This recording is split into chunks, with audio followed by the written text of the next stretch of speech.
ETV ప్రేక్షకులకి నమస్కారం. Triple-X detergent soap శుభమస్తు కార్యక్రమానికి స్వాగతం.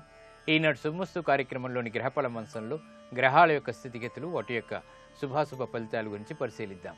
అలాగే ఈరోజు 12 రాసుల వారికి ఏ సంఖ్యలు కలిసి వస్తాయి, రంగుల యొక్క దిక్కుల యొక్క ప్రాధాన్యత, ఏ దేవతల్ని పూజించాలి, ఏ కార్యక్రమాలు ఏ రాసుల వారు చేపట్టాలి అనేటువంటి అంశాలతో పాటు ఈరోజు సద్గురు శ్రీ రాఘవేంద్ర స్వామి వారి యొక్క ఆరాధనోత్సవం, శ్రీ రాఘవేంద్ర స్వామి వారి బృందావన విశిష్టత, ఆధ్యాత్మిక పరంపరలో శ్రీ స్వామివారికి ఉన్నటువంటి ప్రత్యేకత గురించి ఈనాటి ఆంతర్యంలో పరిశీలిద్దాం. శ్రీ విజయనామ సంవత్సరం, శ్రావణ మాసం, దక్షిణాయనం, వర్ష ఋతువు. ఈరోజు శ్రావణ బహుళ విధియ, శుభకార్యాలకి బాగా పనికి వస్తుంది. ఇక వారం లక్ష్మీవారం లేదా గురువారం. ఈరోజు చేపట్టేటువంటి శనగలు దానం బృహస్పతి ద్వారా ఏర్పడేటువంటి రుగ్మతల్ని తొలగిస్తుంది, బుద్ధి శక్తిని పెంచుతుంది. ఇక ఈరోజు నక్షత్రం శతభిషం. ఈ నక్షత్రంలో ఈరోజు పుట్టేటువంటి వారికి దోషం లేదు, శుభప్రదమైనది. ఈరోజు శతభిషం నక్షత్రంలో పుట్టేటువంటి వారికి రాహు మహాదశతోటి ప్రారంభమవుతుంది. నేడు మరో ప్రత్యేకత సద్గురు శ్రీ రాఘవేంద్ర స్వామి వారి యొక్క ఆరాధనోత్సవం. ఇక ఈరోజు 12 రాసుల వారికి ఏర్పడేటువంటి శుభాశుభ ఫలితాలని పరిశీలిద్దాం. ముందుగా మేషరాశి. ఈరోజు మేషరాశి వారిని పరిశీలించినట్టయితే చిరాకు పరిస్థితులు ఉన్నప్పటికీ నెగ్గుకు రాగలుగుతారు. వ్యాపార ఒప్పందాల విషయంలో చేసినటువంటి పొరపాట్లను సవరించుకోగలుగుతారు. ఆధ్యాత్మిక కార్యక్రమాల్లో పాల్గొంటారు. వాణిజ్యపరమైనటువంటి అంశాలు బాగా కలిసి వస్తాయి. వృత్తిలో అభిప్రాయ భేదాలు వీడిపోతాయి. నూతన పరిచయాలు, కార్యక్రమాలు చేపట్టగలుగుతారు. గృహ సంబంధిత కార్యక్రమాల్లో కూడా అనువైనటువంటి మార్పులకే చేసేటువంటి ప్రయత్నాలు బాగానే కలిసి వస్తాయి. అభివృద్ధికే చేపట్టేటువంటి కార్యక్రమాల్లో జాప్యాలు ఉన్నప్పటికీ ఆశలు కలిగి ఉంటారు. ఈరోజు మీ అదృష్ట సంఖ్య 5. తెలుపు వర్ణం ప్రశాంతతని పెంచుతుంది. తూర్పు దిక్కు ప్రయాణాలు శుభకరం. అనుకూల దైవం దక్షిణామూర్తి. ఈరోజు మీరు దక్షిణామూర్తి స్వామిని దర్శించడం, నమస్కరించడం, పూజించడం వంటి కార్యక్రమాలు ఒత్తిళ్ల నుంచి దూరం చేస్తుంది. బుద్ధి సూక్ష్మతని పెంచుతుంది. తెలివైనటువంటి నిర్ణయాలు తద్వారా విజయాలు చేకూరుతాయి. ఇక నూతన వ్యాపార ఒప్పందాలు ఈరోజు మీకు ఆశలను చిగురిస్తాయి.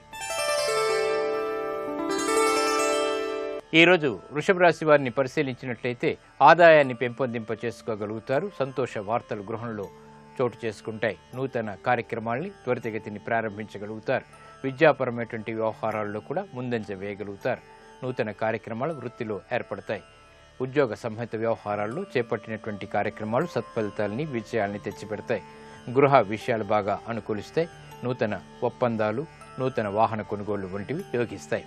ఈ రోజు మీ అదృష్ట సంఖ్య 5. పసుపు వర్ణం త్వరితగతిని శుభాల్ని కలిగిస్తుంది. ఈశాన్య దిక్కు ప్రయాణాలు శుభకరం. అనుకూల దైవం లక్ష్మీ నరసింహస్వామి. ఈ రోజు మీరు లక్ష్మీ నరసింహస్వామిని దర్శించడం, స్వామిని పూజించడం వంటి ఉత్తమ చర్యలు గ్రహ ప్రతికూలతని దూరం చేస్తుంది. శత్రు భీతిని పోగొడుతుంది. నూతన వ్యాపార కార్యక్రమాలు, కార్యాలు ఈరోజు మీకు యోగిస్తాయి. ఈరోజు మిథున రాశి వారిని పరిశీలించినట్టయితే మానసిక ధైర్యంతో కార్యక్రమాల్ని చేపట్టగలుగుతారు. వ్యాపార రీత్యా విఘ్నాలు ఏర్పడినప్పటికీ ముందంజ వేయగలుగుతారు. వృత్తిలో ఆదాయపరమైనటువంటి విభేదాలు తలెత్తుతాయి. ఉద్యోగ సంబంధిత వ్యవహారాల్లో జాగ్రత్తతో కూడినటువంటి నిర్ణయాలు తప్పనిసరి. వాహన సంబంధిత వ్యవహారాల్లో కూడా జాగ్రత్తలు పాటించాలి. గృహ సంబంధిత విషయాల్లో చిరు సమస్యలు తలెత్తుతాయి. ఈ రోజు మీ అదృష్ట సంఖ్య 5. ఆకుపచ్చ వర్ణం రక్షణకి తోడ్పడుతుంది. ఉత్తర దిక్కు ప్రయాణాలు శుభకరం. అనుకూల దైవం ఈశ్వరుడు. ఈ రోజు మీరు శివాలయాన్ని దర్శించడం, ఈశ్వరుడికి అభిషేకాదులు నిర్వహించడం వంటి కార్యక్రమాలు జన్మ బృహస్పతి ద్వారా ఏర్పడేటువంటి చిరాకుల్ని దూరం చేస్తుంది. శుభ ఫలితాలని ఆహ్వానిస్తుంది. ఆధ్యాత్మిక కార్యాలు, కార్యక్రమాలు ఈ రోజు మీకు సత్ఫలితాలని కలిగిస్తాయి.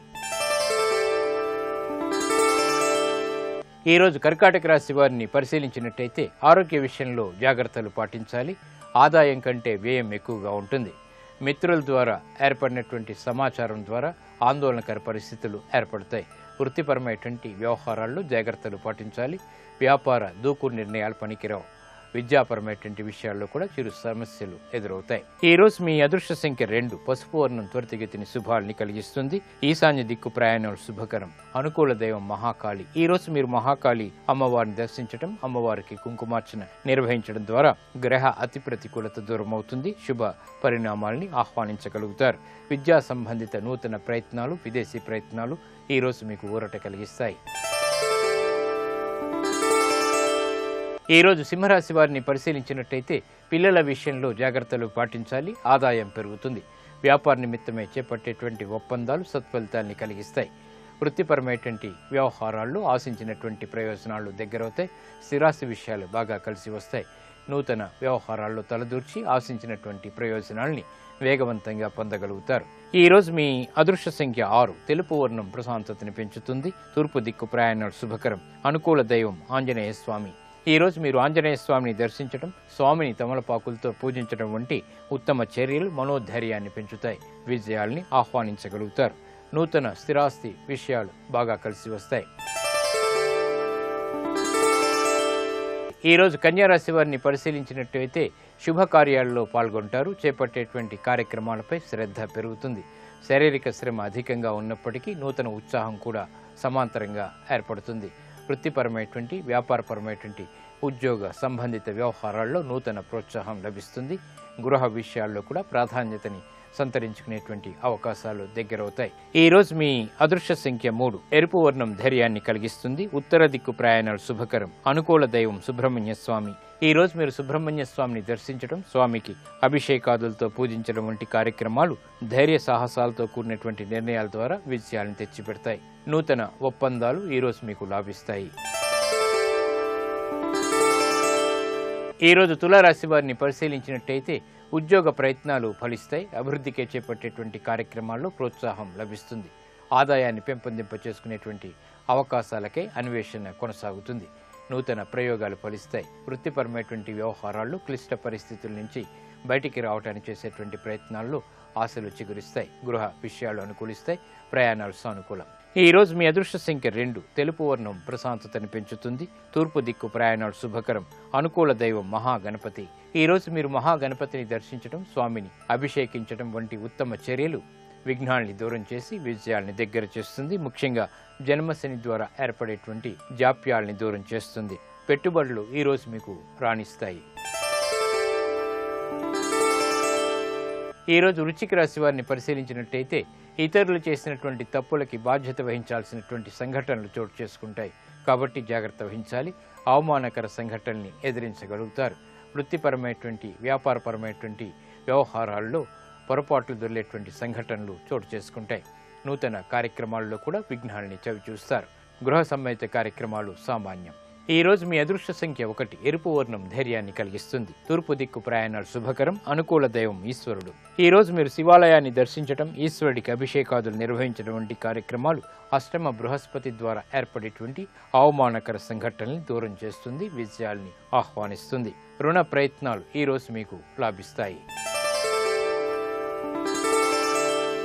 ఈ రోజు ధనుసు రాశి వారిని పరిశీలించినట్లయితే సంబంధ బాంధవ్యాలు మెరుగవుతాయి. భాగస్వాములతో మైత్రి కొనసాగుతుంది. చేపట్టేటువంటి కార్యక్రమాలపై పట్టు బిగించగలుగుతారు. నూతన వ్యాపార విస్తరణలు వంటివి మంచి అవకాశాలని కలిగిస్తాయి. వ్యాపార నిమిత్తమే చేపట్టేటువంటి కార్యక్రమాల్లో ఆదాయాన్ని పెంపొందింప చేసుకోగలుగుతారు. సూక్ష్మతతో కూడినటువంటి కార్యక్రమ నిర్వహణ తద్వారా విజయాలు దగ్గరవుతాయి. గృహ విషయాలు అనుకూలిస్తే సఖ్యత పెరుగుతుంది. ఈ రోజు మీ అదృష్ట సంఖ్య 3. పసుపు వర్ణం త్వరితగతిని శుభాల్ని కలిగిస్తుంది. ఈశాన్య దిక్కు ప్రయాణాలు శుభకరం. అనుకూల దైవం దక్షిణామూర్తి. ఈ రోజు మీరు దక్షిణామూర్తిని స్మరించడం, నమస్కరించడం ద్వారా నైపుణ్యంతో కూడినటువంటి కార్యక్రమ నిర్వహణ తద్వారా విజయాలు చేకూరుతాయి. స్థిరమైనటువంటి ఆలోచనలు కలిగిస్తుంది. విదేశీ సంబంధిత లావాదేవీలు, ప్రక్రియలు, సంభాషణలు ఈ రోజు మీకు ఉపకరిస్తాయి. ఈ రోజు మకర రాశి వారిని పరిశీలించినట్టయితే శత్రువులపై విజృంభించలేకపోతారు. నూతన సమస్యలు సృష్టించుకునేటువంటి పరిస్థితులు ఏర్పడతాయి. వ్యవహారాల్లో చుక్కెదురు పరిస్థితుల్ని ప్రయత్నంతో మాత్రమే అధిగమించగలుగుతారు. వ్యాపార ఒప్పందాల విషయంలో కూడా కీలక బాధ్యతలు వహించలేకపోతారు. గృహ సంబంధిత విషయాలు బాగానే అనుకూలిస్తాయి. నూతన ఒప్పందాలు వ్యాపారరీత్యా కొంతవరకు ఊరట కలిగిస్తాయి. ఉద్యోగ సంబంధిత విషయాల్లో ఆశించినటువంటి ప్రయోజనాలు మాత్రం లభిస్తాయి. ఆరోగ్యం పర్వాలేదు. ఈ రోజు మీ అదృష్ట సంఖ్య 6. తెలుపు వర్ణం ప్రశాంతతని పెంచుతుంది. తూర్పు దిక్కు ప్రయాణాలు శుభకరం. అనుకూల దైవం ఆంజనేయ స్వామి. ఈ రోజు మీరు ఆంజనేయ స్వామిని దర్శించడం, స్వామిని తమలపాకులతో పూజించడం వంటి కార్యక్రమాలు శత్రుభీతిని తొలగిస్తుంది. విజయాల్ని ఆహ్వానిస్తుంది. వ్యాపార నూతన ప్రయత్నాలు ఈ రోజు మీకు అనుకూలిస్తాయి. ఈ రోజు కుంభరాశి వారిని పరిశీలించినట్టయితే ఆనందకర సంఘటనలు గృహంలో చోటు చేసుకుంటే నూతన ఉత్సాహం అన్ని రంగాల వారికి కూడా ఏర్పడుతుంది. శుభవార్తలు వింటారు. నూతన కార్యక్రమాలను ప్రారంభించగలుగుతారు. ఉద్యోగ అభివృద్ధికి చేపట్టేటువంటి కార్యక్రమాలు సంతృప్తిని కలిగిస్తాయి. స్థిరాస్తి విషయాలు అనుకూలిస్తాయి. ఆరోగ్య విషయంలో మంచి మార్పులు ఆనందాన్ని కలిగిస్తాయి. నూతన స్నేహాల ద్వారా లబ్ధిని పెంపొందింప చేసుకోగలుగుతారు. ఆనందకర వాతావరణం అన్ని రంగాల వారికి చేకూరుతుంది. వినోదాల్లో పాల్గొంటారు. ఈ రోజు మీ అదృష్ట సంఖ్య 1. ఎరుపు వర్ణం ధైర్యాన్ని కలిగిస్తుంది. దక్షిణ దిశ ప్రయాణాలు శుభకరం. అనుకూల దైవం శ్రీ మహాలక్ష్మి. ఈ రోజు మీరు మహాలక్ష్మి అమ్మవారిని దర్శించడం, అమ్మవారికి కుంకుమార్చన నిర్వహించడం, శ్రీ సూక్త విధానంతో చేపట్టేటువంటి కార్యక్రమాలు ఆర్థిక అభివృద్ధిని కలిగిస్తుంది. సంతోష వార్తల్ని కలిగిస్తుంది. ఇక నూతన ఆర్థిక ప్రయత్నాలు ఈరోజు మీకు లాభిస్తాయి. ఈరోజు మీనరాశి వారిని పరిశీలించినట్టయితే విద్యా సంబంధిత విషయాల్లో గతంలో చేసినటువంటి పొరపాట్లను సవరించుకోగలుగుతారు. అభివృద్ధికే చేపట్టేటువంటి కార్యక్రమాల్ని ఆహ్వానించగలుగుతారు. నూతన ప్రోత్సాహం పెరుగుతుంది. శారీరక శ్రమ అధికంగా ఉన్నప్పటికీ, విఘ్నాలు ఉన్నప్పటికీ విజయాల్ని ఆలస్యంగానైనా చేజిక్కించుకోగలుగుతారు. వ్యాపార నిమిత్తమే చేపట్టేటువంటి కార్యక్రమాలు బాగానే కలిసి వస్తాయి. విదేశీ సంభాషణలు కార్యరూపం దాల్చుతాయి. ఉద్యోగ సంబంధిత వ్యవహారాల్లో ఆకస్మిక అభివృద్ధి లేకపోలేదు. ఈ రోజు మీ అదృష్ట సంఖ్య 5. ఆకుపచ్చ వర్ణం రక్షణకి తోడ్పడుతుంది. ఉత్తర దిక్కు ప్రయాణాలు శుభకరం. అనుకూల దైవం ఆంజనేయ స్వామి. ఈ రోజు మీరు ఆంజనేయ స్వామిని దర్శించడం, స్వామిని తమలపాకులతో పూజించడం వంటి ఉత్తమ చర్యలు మనోధైర్యాన్ని పెంచుతుంది. అష్టమ శని రాహుల్ ద్వారా, అర్ధాష్టమ బృహస్పతి ద్వారా ఏర్పడేటువంటి అతి చిరాకుల్ని దూరం చేస్తుంది. ప్రమాదాలని దూరం చేస్తుంది. నూతన ఆర్థిక ఒప్పందాలు ఈ రోజు మీకు కలిసి వస్తాయి.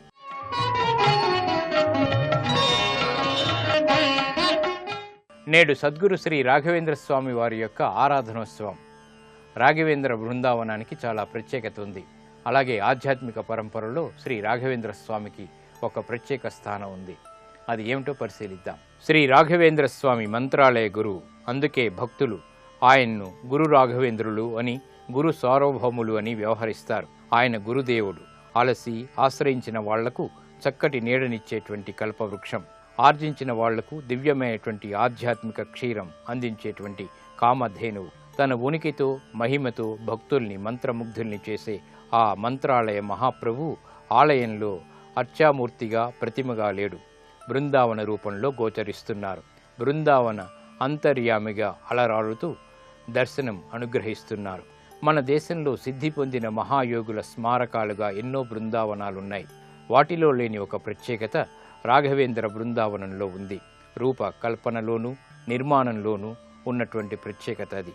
రూపకల్పన, కర్త, నిర్మాత రాఘవేంద్రులే ఈ బృందావనానికి. శ్రీ రాఘవేంద్రులు ఆవాస స్థానమైన బృందావనంలో మనం పూజా గృహంలో దేవుడి మండపాన్ని చూడవచ్చు. బ్రహ్మాండ స్వరూపాన్ని చూడవచ్చు. సమన్వయ దృష్టితో చూస్తే దేవుడి మండపం బ్రహ్మాండానికి ప్రతిరూపమే. బ్రహ్మాండానికి, విశ్వ విన్యాసానికి ప్రతీకగా రూపొందించిన బృందావనంలో రాఘవేంద్రులు అనంతమైనటువంటి అక్షరమైనటువంటి శక్తిని నిక్షిప్తంగా ఉంచారంటారు. 713వ లక్ష్మీనారాయణ సాలగ్రామాలని మంత్రపూర్వకంగా బృందావన పీఠ భాగంలో ప్రతిష్ఠించారని చెబుతారు. పరోక్షంగా తన భక్తుల కోరికలు తీరుస్తూ, బాధలు పరిహరిస్తూ అపరోక్ష జ్ఞాన దర్పణంలా తన బృందావనాన్ని దర్శించమని, అందులో బ్రహ్మాండాన్ని, బ్రహ్మాండ నాయకుడిని దర్శించి తరించమని నిర్దేశిస్తున్నారు మంత్ర మందిర నిలయుడు శ్రీ రాఘవేంద్ర స్వామి. ఇది నేటి ఆంతర్యం. ఇప్పుడు గ్రహయోగంలో గ్రహాల యొక్క స్థితిగతులు, ఈరోజు ముఖ్యంగా చేపట్టేటువంటి కార్యక్రమాల గురించి తెలుసుకుంటారు. నేటి గ్రహాల స్థితిగతులను పరిశీలించినట్లయితే గురువు శత్రుక్షేత్రమైనటువంటి మిథున రాశిలో సంచరిస్తున్నాడు. నేడు రాఘవేంద్ర స్వామి వారి ఆరాధనా దినోత్సవం. గురువు యొక్క బలాన్ని పెంచడానికి రాఘవేంద్ర స్వామి వారి ఆరాధన చేయటం, రాఘవేంద్ర స్వామి వారి మఠంలోని మంత్రాక్షతలను ధరించడం ద్వారా అనుకూలమైన ఫలితాలను పొందవచ్చు. అంతేకాకుండా ఈరోజు ప్రధానంగా మీరు వాయిదా వేసినటువంటి కార్యక్రమాలను అమలు చేసుకోవటానికి అనువైన రోజుగా చెప్పుకోవచ్చు. ఉద్యోగంలో ప్రమోషన్ల కోసం ప్రయత్నించడానికి కూడా ఈరోజు అనుకూలమైనటువంటి రోజు. వివాహ కార్యక్రమాలకు సంబంధించి నిశ్చయ తాంబూలాలను స్వీకరించడానికి కూడా ఈరోజు అనుకూలమైనటువంటి రోజుగా చెప్పవచ్చు. అంతేకాకుండా నూతన వస్త్ర దుకాణములు ప్రారంభించడానికి కూడా ఈరోజు అనుకూలమైనటువంటి రోజు. ప్రధానంగా ఈరోజు దక్షిణామూర్తికి సంబంధించిన చిన్ముద్రను అవలంబించడం ద్వారా వాక్చాతుర్యాన్ని పెంచుకొని ద్వాదశ రాశుల వారు అన్ని కార్యక్రమాలలో విజయాన్ని సాధించగలరు. ఇవి ఈనాటి గ్రహఫలం అంశంలోని విశేషాలు.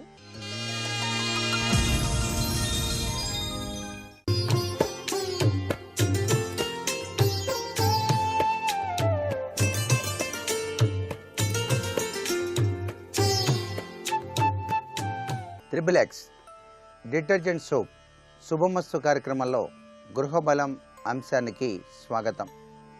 ఈరోజు గురు పరంపరాతత్వంలో విరాజిల్లేటువంటి రాఘవేంద్ర స్వామి వారి యొక్క ఆరాధనోత్సవాలు. రాఘవేంద్ర స్వామి గురు పరంపరలో విశిష్టవంతమైనటువంటి మహిమాన్వితమైనటువంటి తత్వాన్ని ప్రసాదింపచేస్తూ ఉంటాడు.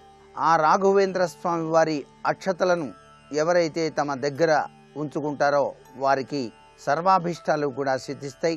రాఘవేంద్ర స్వామి వారి దేవాలయాన్ని సందర్శించటం, అక్కడ పూజాది కార్యక్రమాలు నిర్వహించుకొని స్వామివారికి కాషాయ వస్త్రాన్ని కొబ్బరికాయను సమర్పించుకొని ఆ పూజ చేసిన అక్షతలను గనక ఇంటికి తెచ్చుకొని మీ ఇంటిలో గనక ధనం దాచేటువంటి బీరువాలో ఉంచినా చాలు, సర్వాభీష్టములు కూడా సిద్ధిస్తాయి. అంతేకాకుండా వివాహం కాకుండా ఆలస్యమైనటువంటి స్త్రీలు ఎవరైనా గనక ఉన్నట్లయితే వారు ఈ రోజున తులసి చెట్టు వద్ద ఇంటిలోనే రాఘవేంద్ర స్వామి వారి యొక్క పటాన్ని ఉంచి నిత్యం కూడాను ఆ యొక్క తులసి చెట్టుతో సహా రాఘవేంద్ర స్వామి వారి యొక్క పటం ఉన్నటువంటి ఆ ప్రదేశంలో ప్రదక్షిణాలు ఇన్ని చేస్తాము అని చెప్పేసి అనుకొని ప్రారంభించి నిత్యం కూడా ప్రదక్షిణాలు పూర్తి చేసి స్వామివారికి నైవేద్యం పెట్టి ఆ నైవేద్యాన్ని స్వీకరించినట్లయితే సత్వర వివాహ ప్రాప్తికి స్వామివారు అనుగ్రహాన్ని ప్రసాదిస్తాడు అని చెప్పేసి సనాతన ధర్మాచరణ. ఇది ప్రతి వారు కూడా తమ ఇంటిలో నిర్వహించుకోవలసినటువంటి విశేషాంశమే. ఇంటిలో కూడా రాఘవేంద్ర స్వామి వారిని పూజ్యాయ రాఘవేంద్రాయ అంటూ స్మరించి ఆ స్వామికి ప్రీతివంతమైనటువంటి నైవేద్యాన్ని సమర్పించి ఇంటిల్లిపాదికి కూడాను సమర్పించినట్లయితే ఆ రాఘవేంద్రుని యొక్క అనుగ్రహ కటాక్ష వీక్షణాలు మీ గృహంలో సర్వ సంపదల్ని కూడా ప్రసాదిస్తాయి అని చెప్పడంలో ఏమాత్రం సందేహం లేదు. ఒక బ్రాహ్మణోత్తముని పిలిచి సంతుష్టిగా భోజనం పెట్టి నూతన వస్త్రాలు సమర్పించి రాఘవేంద్ర స్వామిగా ఆ బ్రాహ్మణ్ణి భావన చేస్తూ ఆ స్వామివారి యొక్క ఆశీస్సులు గనక మీరు తీసుకున్నట్లయితే సర్వాభీష్టములు కూడాను సిద్ధిస్తాయి అని కూడా మనకు శాస్త్రంలో చెప్పిన అతిథి దేవో భవ అనేటువంటి సూత్ర ప్రాతిపదిక. గృహంలో గృహిణి నిర్వహించేటువంటి విశిష్టవంతమైనటువంటి అద్భుతవంతమైనటువంటి ప్రభావంలో అతిథి సత్కారం ప్రత్యేకతను సంతరించుకుంటుంది. కాబట్టి ఈ విధమైనటువంటి గురు పరంపరాతత్వం కలిగినటువంటి ఆరాధనోత్సవ సందర్భంగా అతిథులను ఇంటికి ఆహ్వానించి వారికి తగిన సత్కారం చేసి వారి యొక్క ఆశీస్సులు గనక పొందినట్లయితే గురువుల యొక్క ఆశీస్సులు పొందిన సత్ఫలితాన్ని కూడా పొందవచ్చు. ఇంత గొప్ప విశేషం ప్రతివారు కూడాను తమ తమ గృహాల్లో నిర్వహించినట్లయితే ఆ గృహానికి దేదీప్యవంతమైనటువంటి శక్తి పుంజాల తత్వం వస్తుంది.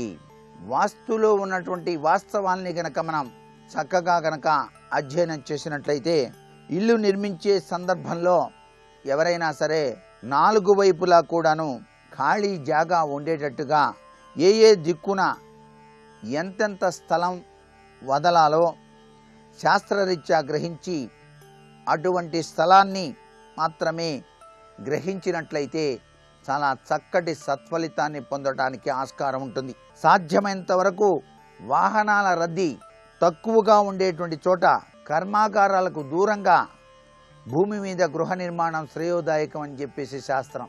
ఎప్పుడూ రద్దీగా ఉన్న ఫ్యాక్టరీలు ఉన్న స్థలం ఇవన్నీ కూడా వాతావరణ కాలుష్యానికి నాంది పలుకుతాయి. కాబట్టి ఇటువంటి కాలుష్యరహితమైనటువంటి చోట గృహ నిర్మాణం చేసుకోవటం సర్వే సర్వత్రా కూడా ఆరోగ్యప్రదమైనటువంటి ప్రభావాన్ని కలిగిస్తుంది అనేటువంటి విశేషాన్ని కూడా ప్రతి ఒక్కరూ కూడా గ్రహించాలి. గృహానికి ఎన్నుకున్న స్థలంలో సకల దోషాలు, ఎముకలు, బొగ్గులు, జుట్టు, ఇనుము ఇట్లాంటివి ఉండకూడదు. అందుచేత కాలుష్య పరీక్షలు జరిపి గృహ నిర్మాణం గావించడం సర్వే సర్వత్రా కూడా శ్రేయోదాయకం. దిక్సాధన చేసి వాస్తుశాస్త్రరీత్యా ఇంటి చుట్టూ స్థలాన్ని వదిలిపెట్టి గృహ నిర్మాణం చేయటం సర్వే సర్వత్రా కూడా శుభదాయకవంతమైన ప్రభావాన్ని కలిగిస్తుంది. అయితే దీనిలో దిక్కుల యొక్క ప్రభావం కూడా ఉంటుంది. పడమర దిక్కు తక్కువ, తూర్పు దిక్కు ఎక్కువ, దక్షిణ దిక్కు తక్కువ, ఉత్తర దిక్కు ఎక్కువ ఖాళీ స్థలం ఉండటం సర్వే సర్వత్రా కూడా శుభదాయకవంతమైన ప్రభావాన్ని కలిగిస్తుంది అనేటువంటి విషయాన్ని కూడా మనం గుర్తెరగాలి. నేటి వాస్తు సందేహాన్ని గనక పరిశీలన చేసినట్లయితే ఈ శ్రావణ మాసంలో నూతన గృహ ప్రాప్తికి మహిళలు ఆచరించవలసినటువంటి విశిష్ట తత్వం ఏదైనా ఉన్నదా అన్నది ప్రశ్న. సహజసిద్ధంగా ప్రతి గృహిణి కూడాను తనకంటూ ఒక గృహం కావాలి అని చెప్పేసి కోరుకుంటూ ఉంటుంది. ఆ నూతన గృహ ప్రాప్తికి సువాసనచిత ప్రీత అనేటువంటి తత్వంలో ప్రతినిత్యం కూడాను పాడ్యమి నుంచి కూడా అమావాస్య వరకు కూడాను ప్రతినిత్యం ఒక ముత్తైదువు ఇంటికి వెళ్ళి ఆమెను సువాసనచిత ప్రీతా తత్వంలో చక్కటి పూలతో నమస్కారం చేసి పూలను సమర్పించి పండు తాంబూలం ఇచ్చి కుంకుమ, పసుపు, గంధం వీటిని సమర్పించి నమస్కృతాంజలి గడించి నిత్య కుంకుమ వ్రతాన్ని ఆచరించినట్లయితే తప్పనిసరిగా గౌరీదేవి యొక్క అనుగ్రహ కటాక్ష వీక్షణాలతో నూతన గృహ ప్రాప్తి సిద్ధించడానికి ఆస్కారం ఉంది. మరికొన్ని ముఖ్య విషయాలు మర్నాడు చెప్పుకుందామా? మరి సర్వే జనా సుఖినో భవంతు.